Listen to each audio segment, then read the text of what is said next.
Hey everyone, welcome back with Mac. Today we are of course once again going to continue our playthrough of GM Spectre's ECW Hardcore, actually it's a House Party Mixtape. But ECW House Party Mixtape, ROM hack for WWF WrestleMania 2000 on the N64, made by Aki, and, it was modified by Mr. GM Spectre. And, now we got the whole ECW roster here. So there's a little bit of news this week. So first off, it is a scorcher where I live. You know, it's spring, but definitely feels like summer's coming, and where I live, summer is going to be brutal because it's already too much to bear for me here. Scorchers. With that said, apparently we're going to have freaking John Cena and Randy Orton feud for the WWE title once again. After John Cena, of course, won at WrestleMania 41 against Cody Rhodes.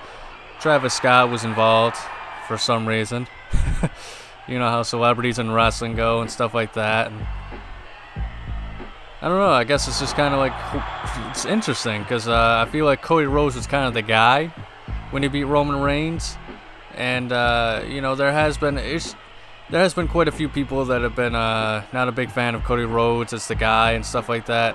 The fact is in modern times, there's never going to be, in my opinion, a universally beloved wrestler anymore. Just like how a lot of things in entertainment, there's just never going to be, there's going to be some really great shows on Netflix and Hulu and great movies in theaters. But for the most part, there's always going to be people that are saying things are overrated. There's always going to be people, because the voice is there with the internet at this point. There's not going to be total cultural phenomenons anymore, and I think that's kind of a thing with the wrestling industry too. There's still people that think Roman Reigns was completely overrated and couldn't cut it and stuff like that. And, I mean, from what I saw when he first came out, I definitely 100% agreed with him. Then I checked him out again and later on in his career, and it's amazing how different of a character he was once he was able to turn heel. And he really did feel like a star, the megastar that the company saw him as.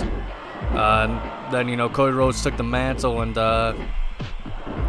it's kind of mixed, It's even with like Jey Uso. I think there's a lot of people online that were not big fans of Jey Uso, getting a world title match or opportunity or anything like that. And, the company still went with him, and I think there's still a lot of people that do agree that he's a top tier talent, though.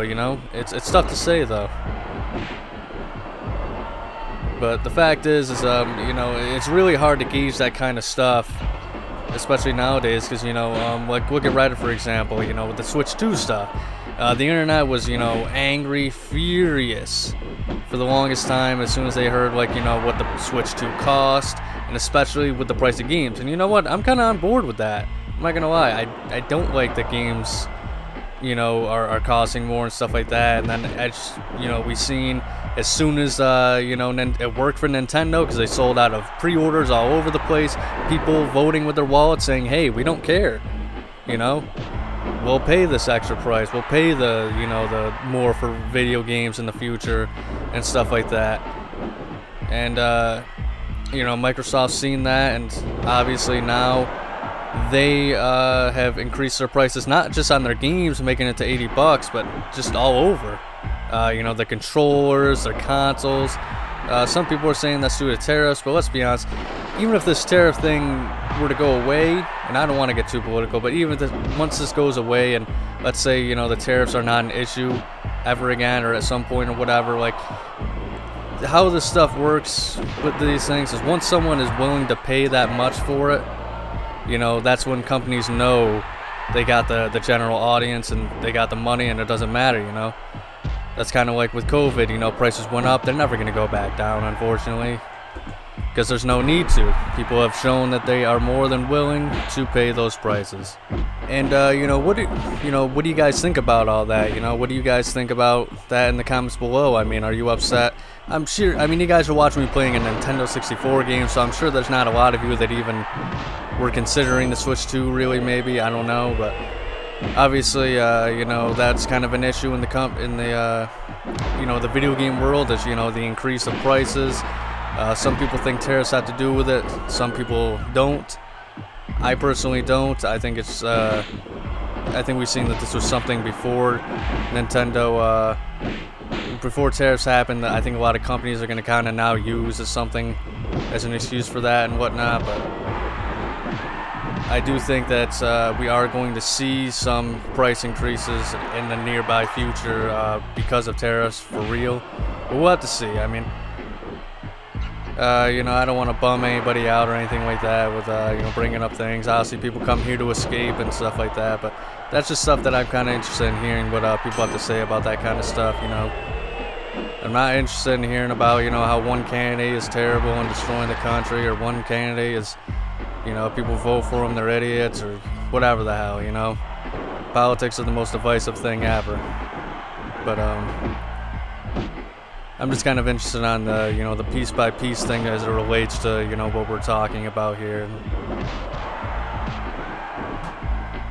I don't know. I mean, I personally, like, for as much as I wish it was kind of a thing of, you know, we all stand in brotherhood and say, no, Nintendo, we're not going for this type deal, and not accepting the price increases. Obviously, you know, I'm in the minority, of course.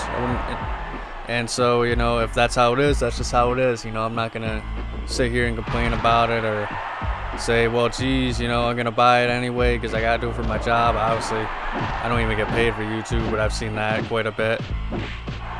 And, you know, it is something I would like to try someday, but I don't know. I mean, the Switch 1 never went down in price. We'll see if the Switch 2 ever does. I think it's kind of, maybe those days of consoles going down in prices over time are, you know, they're behind us at this point. Because it's pretty crazy to think that, like, the Xbox Series X, I believe, it's crazy to think that the prices went up during a console's generation rather than going down.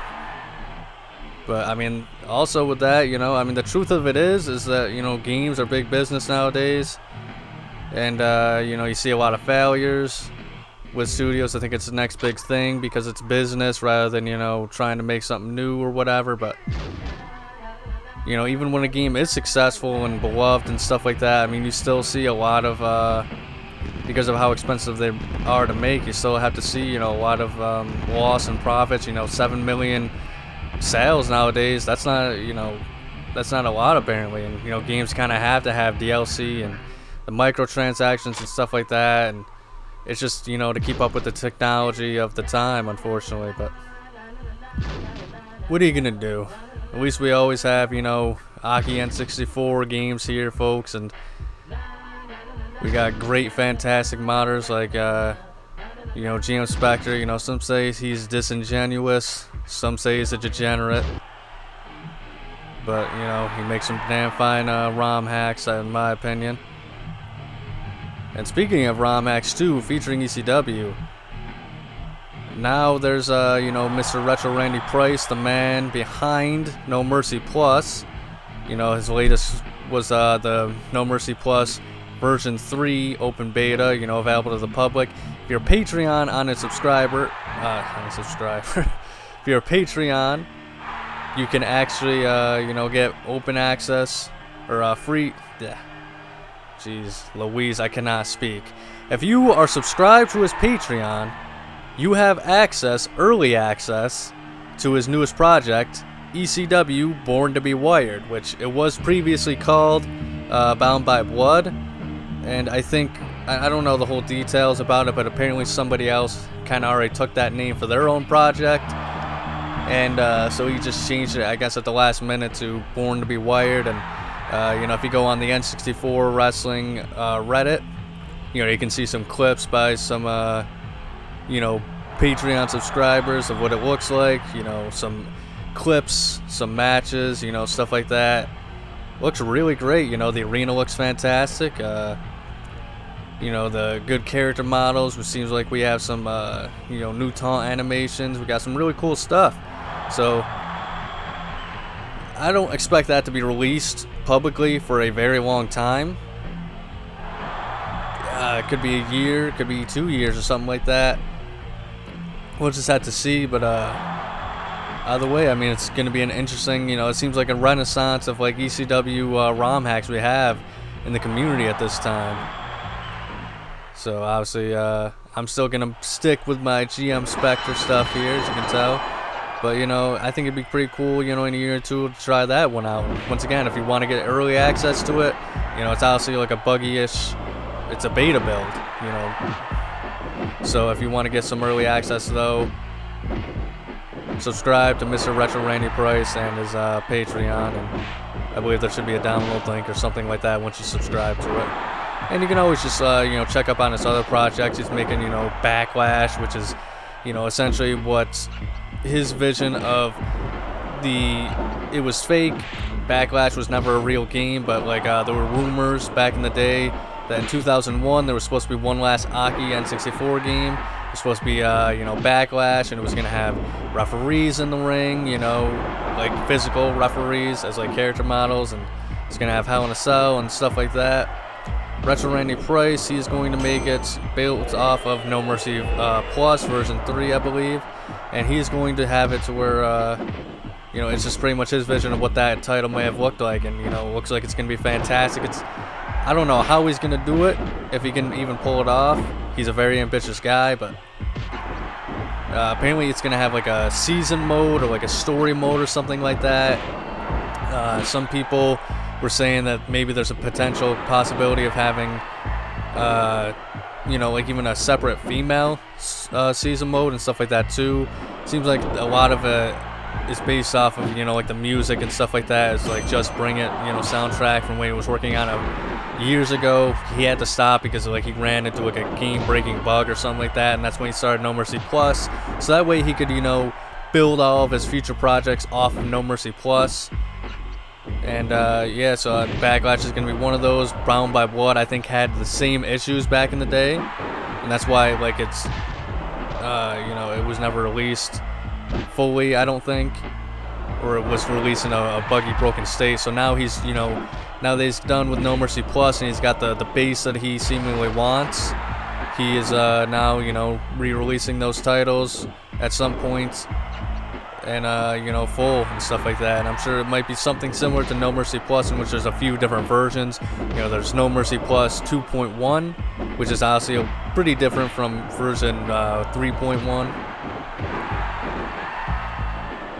And I don't know, I mean, people were impressed with version 2.1, but geez Louise, man, I gotta say, playing the open beta just alone, that is some fantastic ROM hack work, I gotta say, folks.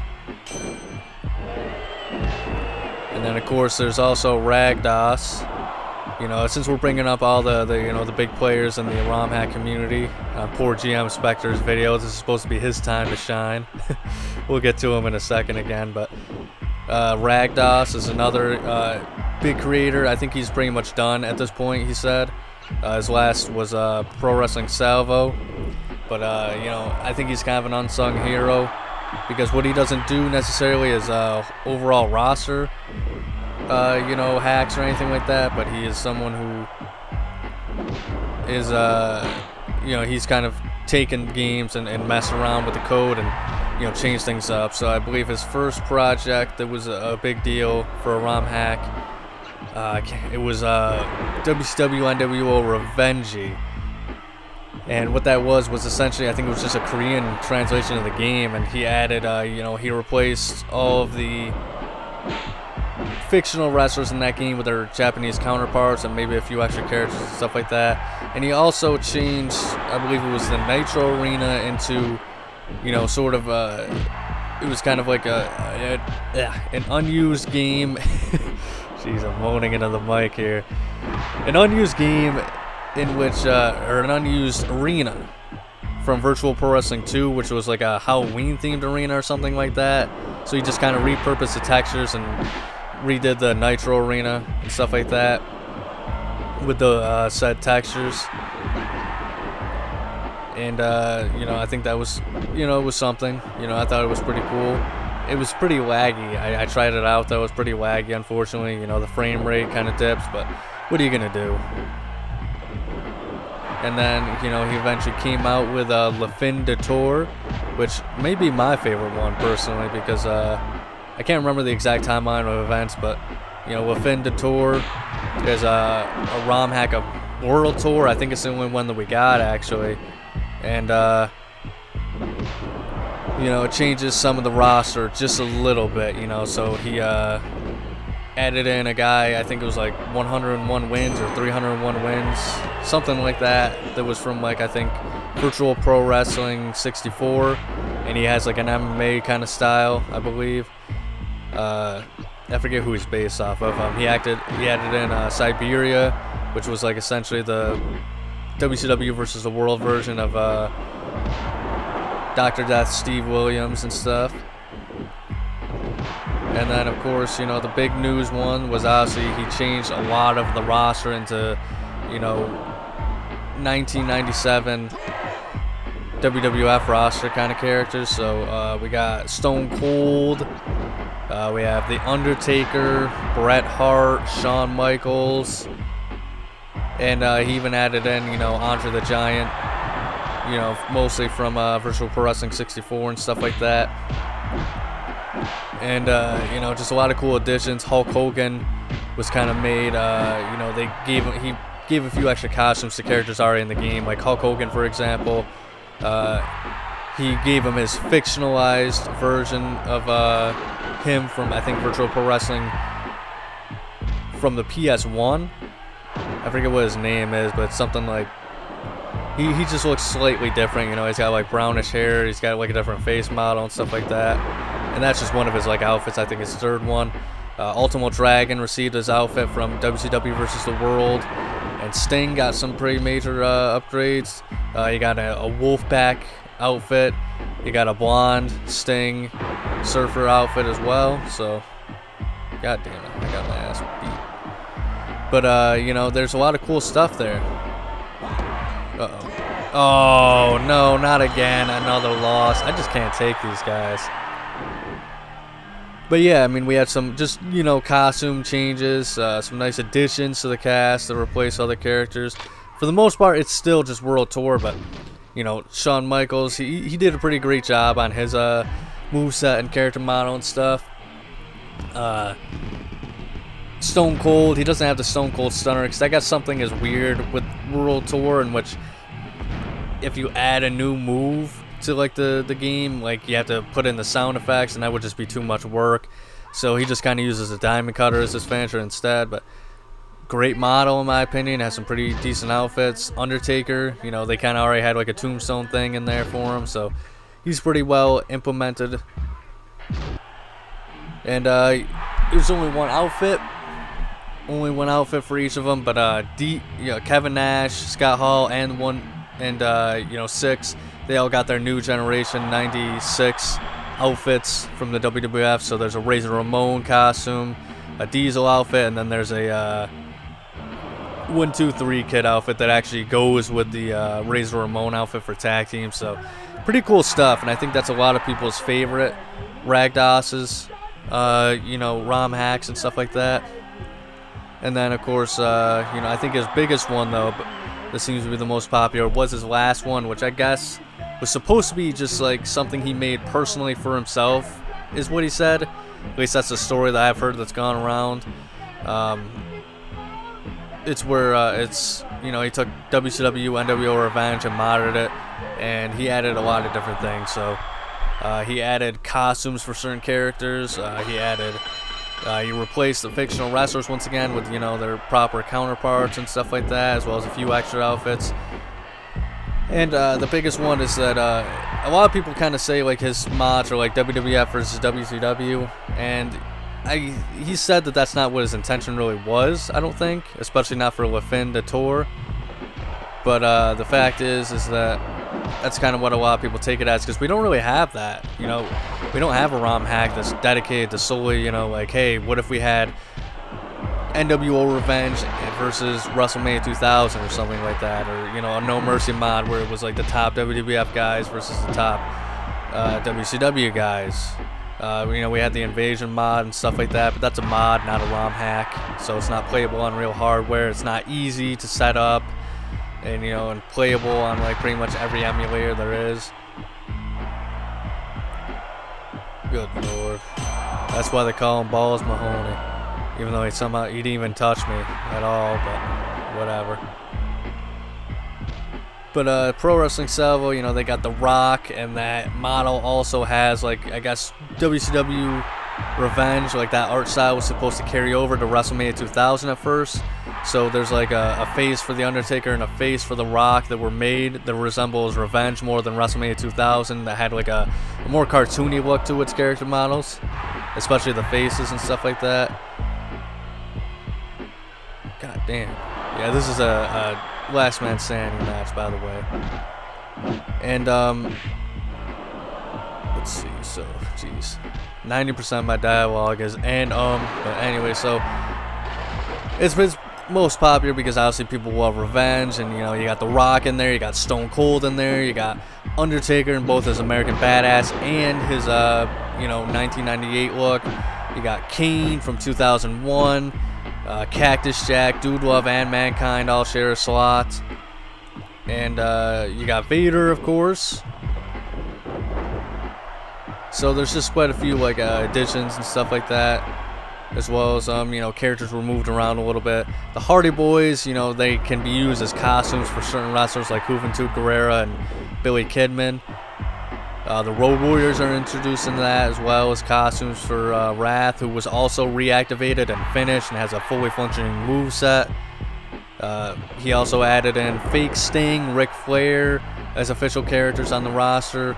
You know, they got Vader, I believe, as an actual wrestler too, and maybe one more. I'm kind of drawing a blank on it, but yeah, I mean, it was fantastic work.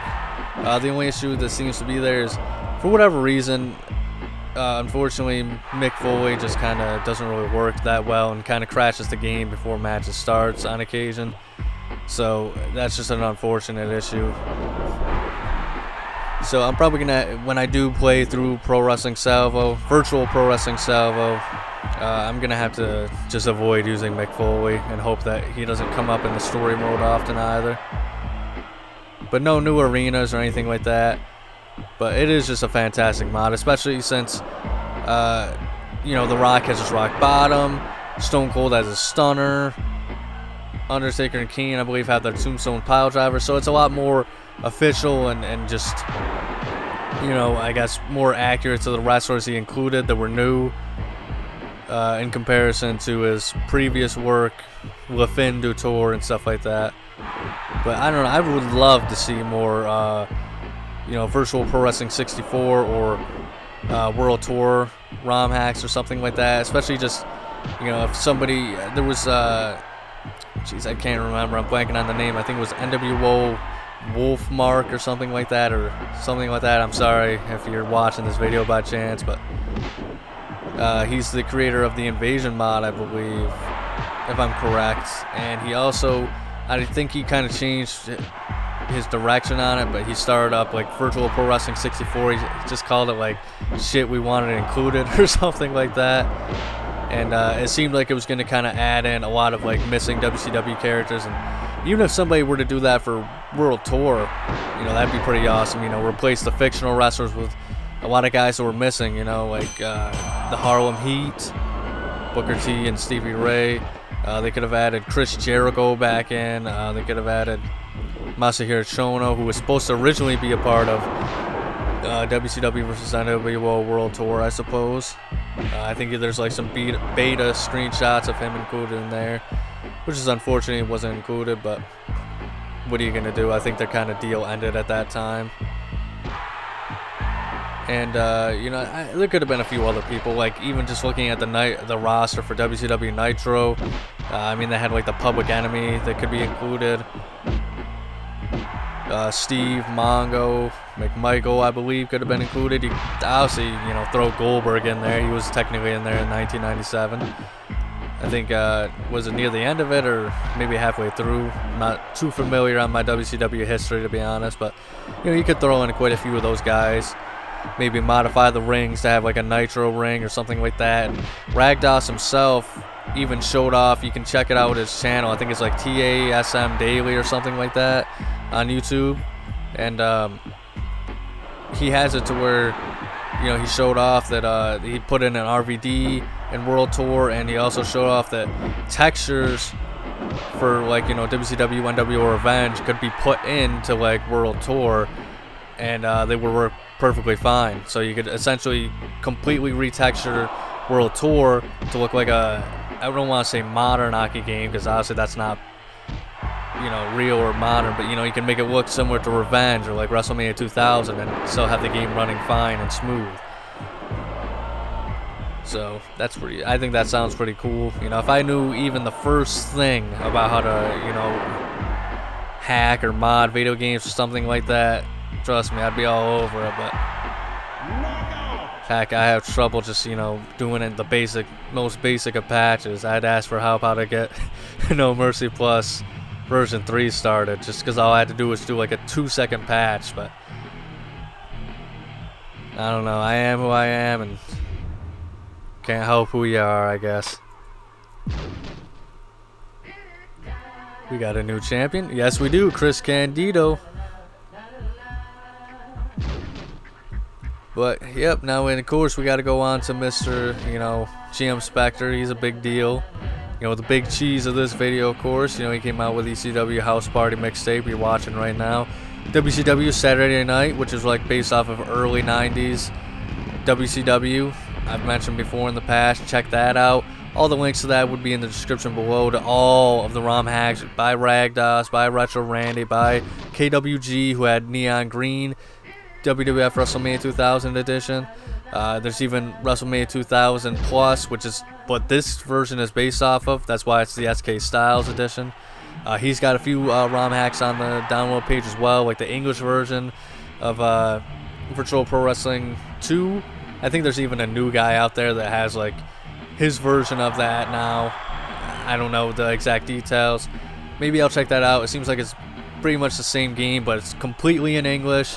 I think he said he added some like Easter eggs or something like that. I don't even know who the creator of the mod is, but I'm not too sure. I'm not really a big fan of Japanese wrestling or anything like that, so like I wouldn't be able to appreciate anything like that you put in there, or figure out or even see like if it's an Easter egg, if it's something they added, if there's any changes to moves or anything crazy like that.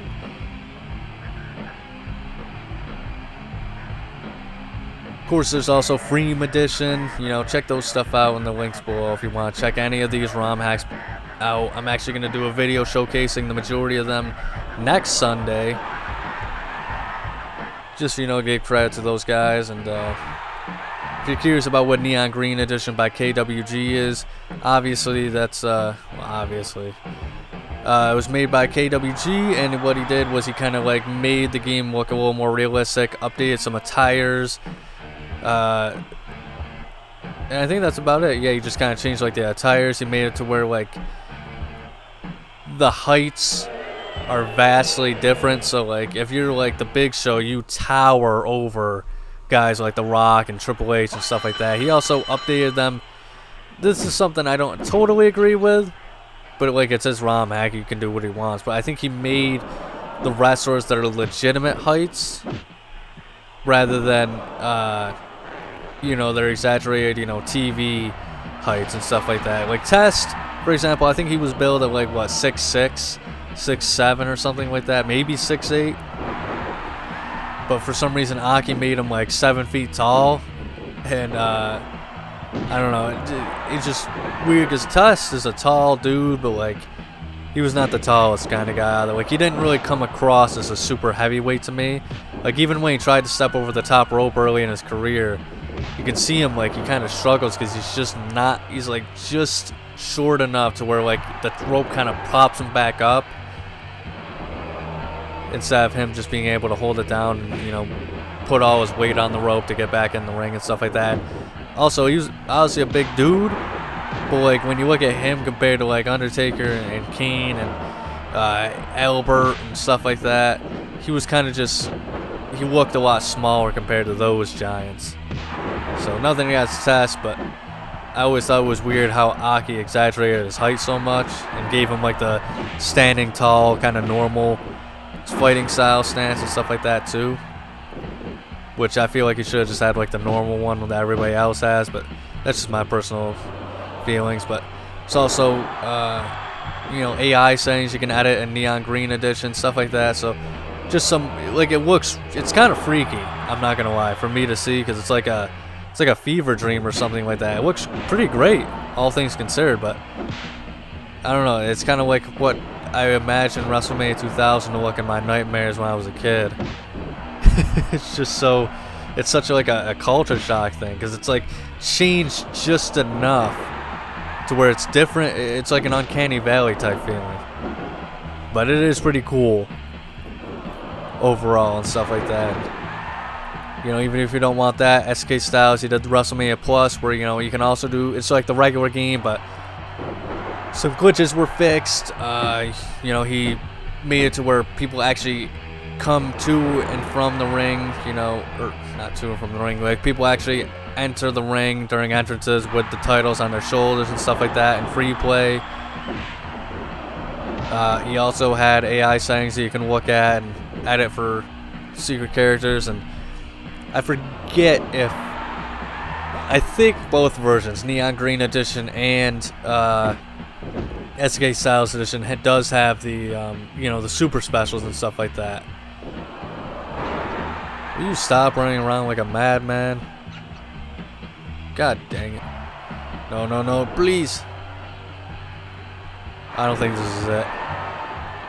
Yeah, that wasn't even close. But oh well.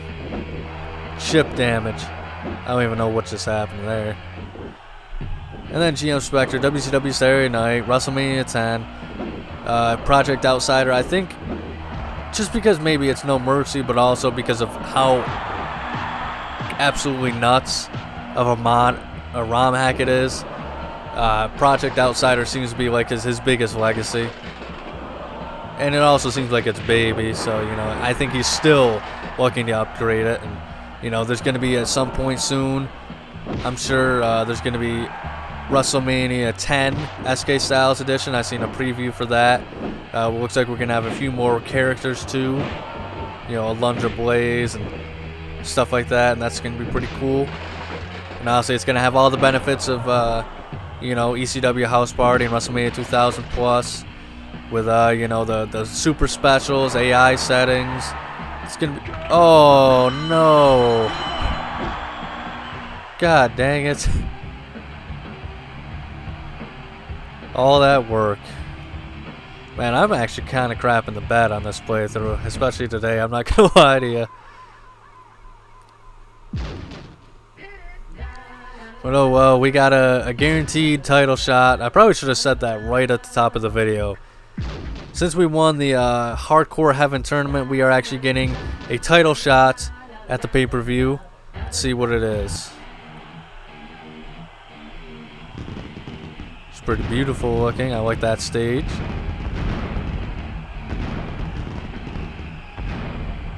Oh, it's Heatwave, of course. That makes a lot of sense. So yeah, up, and looks like we have a rematch here against Perry Saturn. I kind of want to throw it. I hate in this game that, like, you have all these title belts and stuff like that, and you get multiple at a time. It's cool in Virtual Pro Wrestling too, because there's like 3, but I don't know. It just kind of bothers me how it works in WrestleMania 2000. So I'd like to kind of just throw it a little bit, but if I'm being honest, I kind of got to get my revenge for that last encounter, folks. And now it's just me and him, one-on-one. We got Bill Alfonso in our corner this time. I'm feeling pretty confident.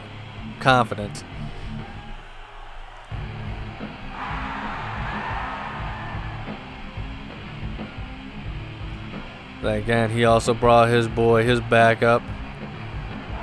Apparently, I've said before, apparently those guys just really hated each other in real life. But I don't know for what.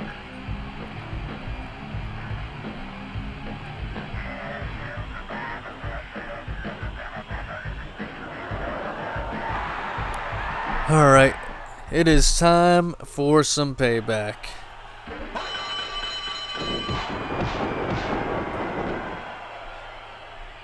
This is already going pretty terrible for me though, I'm not gonna lie.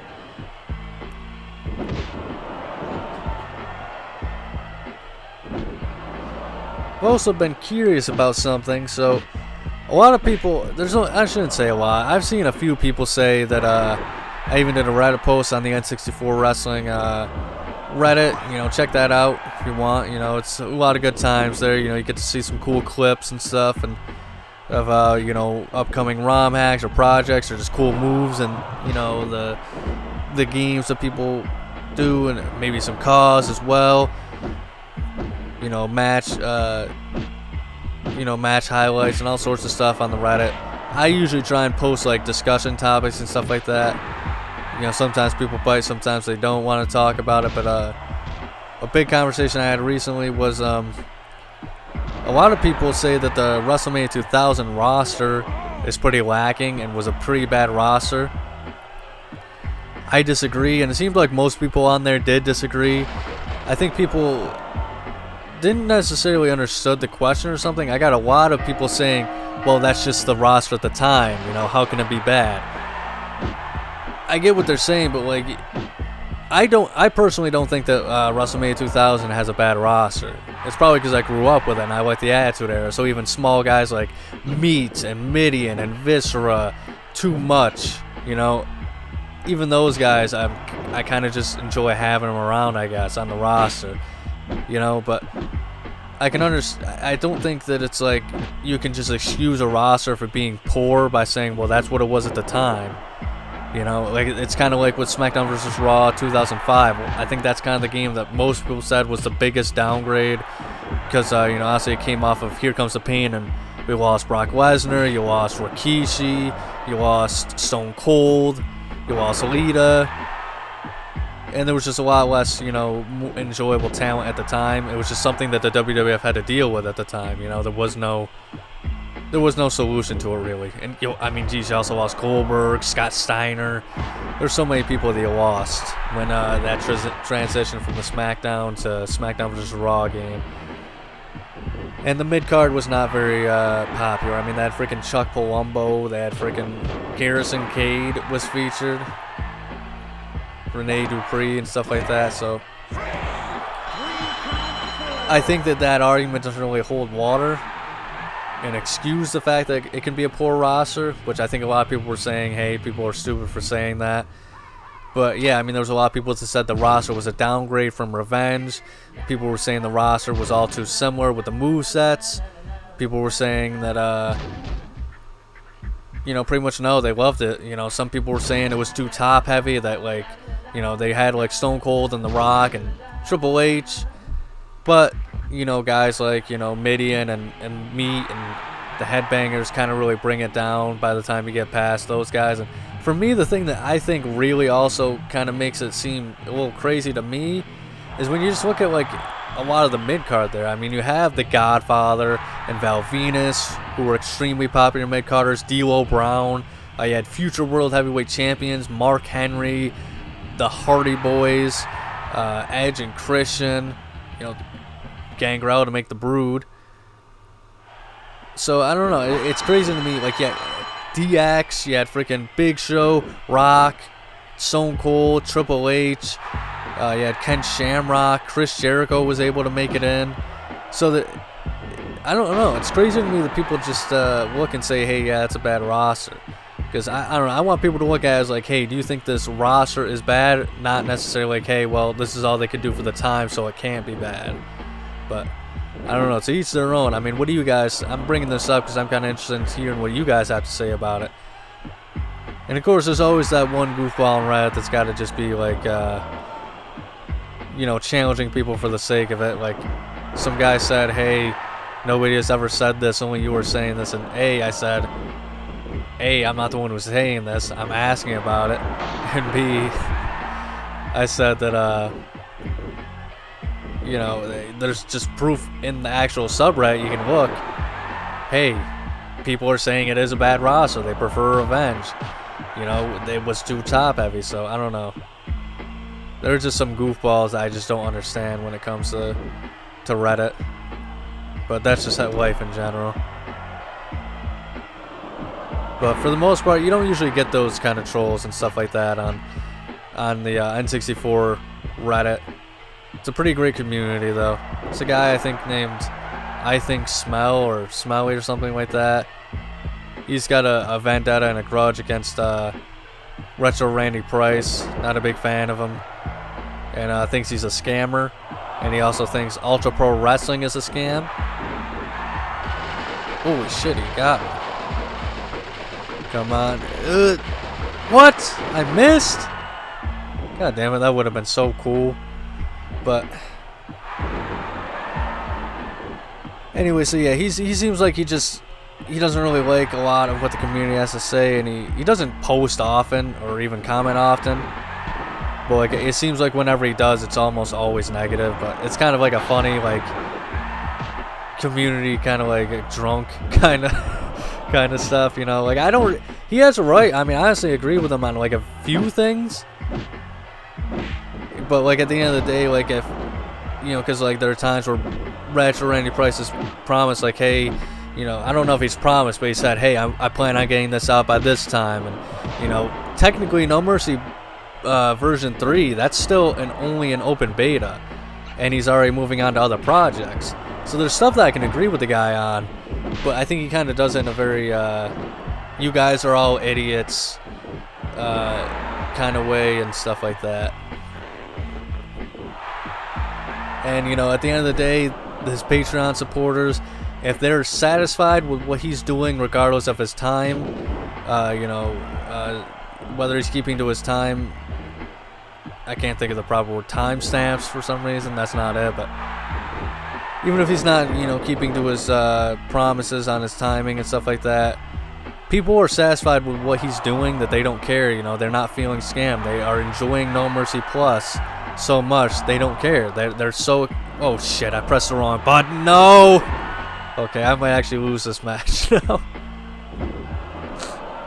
Yeah, because he's probably like got you know, double momentum, so he's probably gonna kick my ass. And god damn it, I can't believe I just did that. Yeah, he's reversing everything now. This is getting crazy. But yeah, it's pretty much, you know, it's kind of like what I mentioned with the Nintendo Switch 2 stuff earlier. If people are willing to pay for that stuff, even if you don't agree with it, then at the end of the day, that's what people are going to pay. They're not going to feel scammed. They're going to enjoy it. It's what people will pay. If people don't want the product, they will not pay for it. It's as simple as that.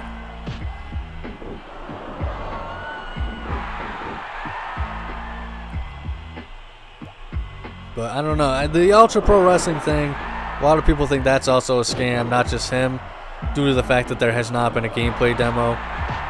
And I think for a lot of people, if they were to see that, I think it would kind of like, a lot of people would kind of like be quiet about it and say, hey, you know, I guess there is a gameplay demo.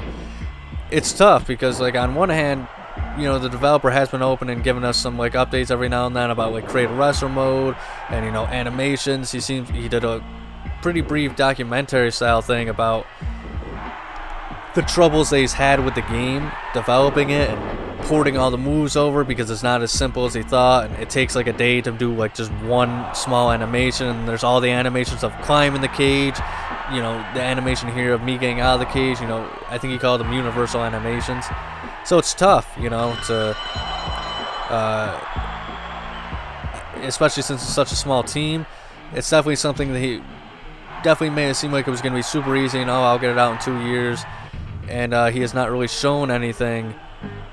You know, I think it was just too much work for him, you know, too ambitious. A lot of people are taking that as, no, this guy's just taking his time because he has a Patreon and he's making money, so he's purposely slowing the development of the game. He's purposely doing these things, and he seems pretty open and honest, but I'm kind of like, you know, half and half on that one, you know. So, we'll just have to really see. I mean, I believe in the project for the most part. He said his reasoning for not having a gameplay demo out yet is because he says you only really get one chance, so he wants it to kind of include as much cool stuff as he can and be fully finished and stuff like that for fans to enjoy. But then again, I mean, it could just be an excuse for him to, you know, extend his project. Who's to really say?